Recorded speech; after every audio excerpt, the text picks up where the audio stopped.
Morning friend, welcome to my YouTube channel digital platform. आज के video में देखेंगे कि स्वास्थ्य विभाग में अभी भर्ती की सिलसिला चल रही है और उसी में एक और भर्ती से रिलेटेड नोटिफिकेशन जारी हो चुका है। तो वह ऑफिशियल नोटिफिकेशन डाउनलोड करेंगे और देखेंगे कि यह भर्ती कौन से पद पर निकली हुई है तथा कुल पद की संख्या कितनी है। इसके लिए अप्लाई करना चाहते हैं तो शैक्षणिक योग्यता तथा उम्र सीमा क्या रखी गई है तथा कब से कब तक इसका आवेदन फॉर्म आप भर सकते हैं तथा चयन प्रक्रिया किस प्रकार से होने वाला है इस पद के लिए। और इस पद पर जब आपका चयन हो जाता है तो आपको मासिक सैलरी कितना दिया जाएगा, यह सभी जानकारी इस वीडियो में कवर करेंगे। यह सभी जानकारी देखने के लिए वीडियो में अंत तक बने रहिएगा तथा चैनल को अभी तक सब्सक्राइब नहीं किए हैं तो चैनल को सब्सक्राइब कर लीजिएगा, बेल आइकन को प्रेस कर लीजिएगा ताकि इस तरह की नॉलेजफुल वीडियो जब भी अपलोड हो तो सबसे पहले जानकारी आपको मिल सके। तो स्क्रीन पर जो बिहार टेक्निकल सर्विस कमीशन यानी बिहार तकनीकी सेवा आयोग का जो ऑफिशियल डैशबोर्ड है वह दिख रहा होगा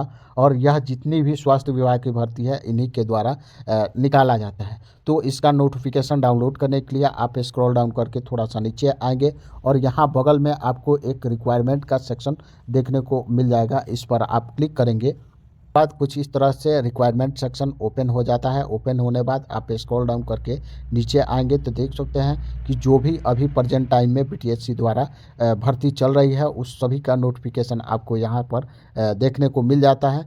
में आप यहाँ देख सकते हैं कि नोटिफिकेशन नंबर 5/2025 यह जो भर्ती है वह एक्सरे टेक्नीशियन से रिलेटेड भर्ती निकाली गई है और यह परमानेंट भर्ती है। इसका नोटिफिकेशन डाउनलोड करने के लिए यहाँ एडवर्टाइजमेंट पर क्लिक करेंगे। नोटिफिकेशन डाउनलोड होकर ओपन हो जाता है। पुनः आपको यहाँ से विज्ञापन संख्या देखने को मिल जाएगा और एक्सरे टेक्नीशियन के पदों पर नियुक्ति हेतु यह विज्ञापन जारी किया गया है। यहाँ आवेदन तिथि देख सकते हैं कि 4 मार्च 2025 से 1 अप्रैल 2025 तक इसका आवेदन फॉर्म जो भी पात्र लोग हैं वह भर सकते हैं। यहाँ आएंगे तो देख सकते हैं पद का नाम एक्सरे टेक्नीशियन के पद पर यह भर्ती निकाली गई है और इसका जो वेतनमान है वह 5200 से 20,000 के बीच रहने वाला है। इसके साथ ही ग्रेड पे 2800 है और 7वें पुनर्निरीक्षण वेतन के बाद इसका जो सैलरी लेवल है वह लेवल 5 का रहने वाला है। इसके लिए जो शैक्षणिक योग्यता है वह आप इंटरमीडिएट पास है भौतिकी, विज्ञान, रसायन विज्ञान और अंग्रेजी के साथ। इसके साथ ही किसी भी संघ अथवा बिहार अथवा अन्य राज्य सरकार द्वारा मान्यता प्राप्त संस्थान जो एक्सरे टेक्नीशियन डिप्लोमा कोर्स किए हैं और bachelor of radio imaging technology course किए हैं इसके लिए आवेदन फॉर्म भर सकते हैं। देख सकते हैं कि विभाग का नाम स्वास्थ्य विभाग बिहार पटना द्वारा यह भर्ती जारी किया गया है और कैटेगरी वाइज जो सीट की संख्या है वह आप देख सकते हैं कि अनारक्षित वर्ग के लिए 474 सीट है, ईडब्ल्यूएस के लिए 119 सीट है, अनुसूचित जाति के लिए 199 सीट है और अनुसूचित जनजाति के लिए 13 सीट है, अत्यंत पिछड़ा के लिए 225 है, पिछड़ा वर्ग के लिए 167 है, पिछड़े वर्ग महिला के लिए 35 सीट है और टोटल जो सीट की संख्या है वह 1232 सीटों पर एक्सरे टेक्नीशियन की भर्ती निकाली गई है। यहाँ से देख सकते हैं कि इसके लिए जो उम्र सीमा है वह 1/8/2024 तक मिनिमम या फिर मैक्सिमम काउंट की जाएगी।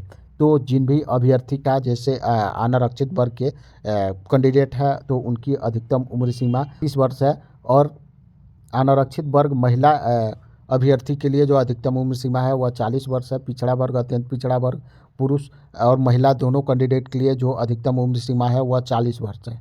वहीं अनुसूचित जाति, अनुसूचित जनजाति, पुरुष महिला कैंडिडेट के लिए जो अधिकतम उम्र सीमा है वह 42 वर्ष है और इन सभी के लिए जो न्यूनतम उम्र सीमा है वह 18 वर्ष है। की उम्र सीमा की गणना की जाएगी या तो आपके मैट्रिकुलेशन सर्टिफिकेट पर जो जन्म तिथि है उससे की जाएगी या फिर जो इसके समतुल्य प्रमाण पत्र है जैसे जन्म प्रमाण पत्र उससे किया जाएगा।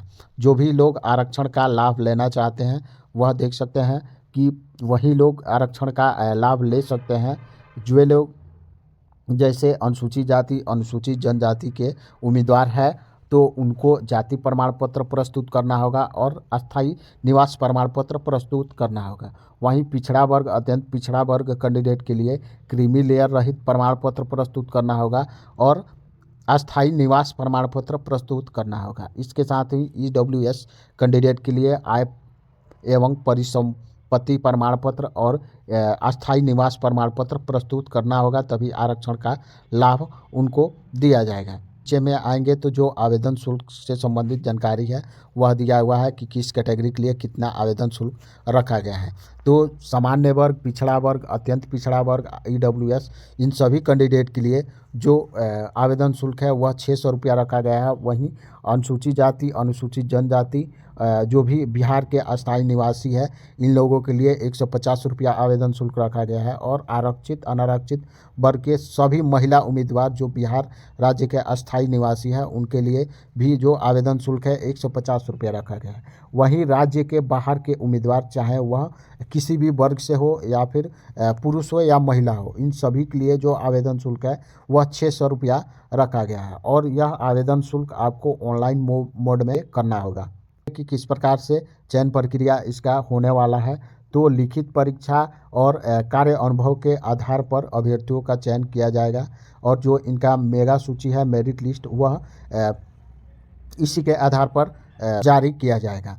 यहाँ देख सकते हैं कि जो आपकी लिखित परीक्षा होगी वह 75 अंक की होगी और जो बाकी के 25 अंक है वह आपको एक्सपीरियंस के आधार पर दिया जाएगा। आप किसी भी सरकारी, गैर सरकारी, केंद्र सरकार, पंचायती राज, नगर निकाय के नियंत्रणाधीन अस्पताल है, उससे आप के पास एक्सपीरियंस है तो आपको प्रति वर्ष 5 अंक दिया जाएगा। एक्सपीरियंस के आधार पर अधिकतम 25 अंक आपको एक्सपीरियंस के लिए दिया जा सकता है। सकते हैं कि जो आपकी लिखित परीक्षा के अंक की गणना है वह एक प्रश्न के लिए 0.75 अंक दिया जाएगा। जैसे कोई अभ्यर्थी है, उनका 50 प्रश्न सही है तो उनको 37.5 अंक दिया जाएगा। यहाँ एग्जाम्पल स्वरूप दिया हुआ है।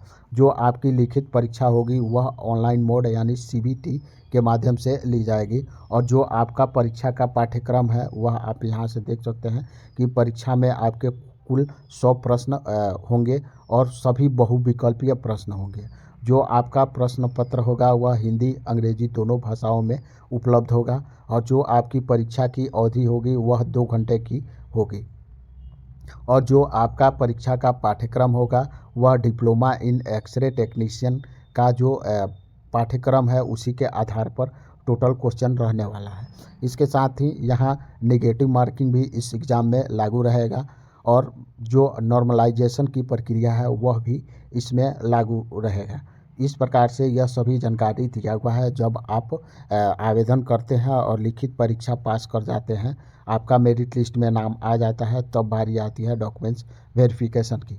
तो डॉक्यूमेंट्स वेरिफिकेशन के समय आप देख सकते हैं कि जो भी महत्वपूर्ण दिशा निर्देश है, यानी ऑनलाइन आवेदन पत्र में जो भी योग्यता संबंधित, आरक्षण संबंधित और कार्य अनुभव संबंधित प्रमाण पत्र आपने अपलोड किया हुआ है, वह सभी प्रमाण पत्र आपको डीबी के समय, डॉक्यूमेंट्स वेरिफिकेशन के समय प्रस्तुत करना होगा, नहीं तो आपकी अभ्यर्थता रद्द कर दी जाएगी।